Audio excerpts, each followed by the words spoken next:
Now we're going to do an example on partial differentiation. We're going to use the same equation as last time so that we can see that both methods result in the same answer. Starting again with x squared plus y squared equals 25, and that is the circle centered around the origin with a radius of 5. And again, we're trying to find dy dx.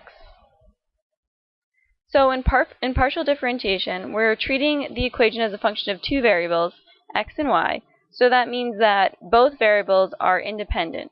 Y is not dependent necessarily on x. So our f of x and y equals x squared plus y squared minus 25. And we're going to take two different derivatives, one with respect to y and the other with respect to x. These are the partial df dx and the partial df dy. And that symbol is a lowercase delta, and it just means partial in calculus, which means that it is the derivative of the function with respect to one of multiple variables. So we're going to start by finding the partial of f with respect to x, and we're going to treat y as a constant. So again, we have f of x and y equals x squared plus y squared minus 25. So we have the partial of f with respect to x equals 2x, and y squared is just a constant, so that derivative is 0, and 25 is a constant, so that derivative is 0. So our partial of f with respect to x is simply 2x.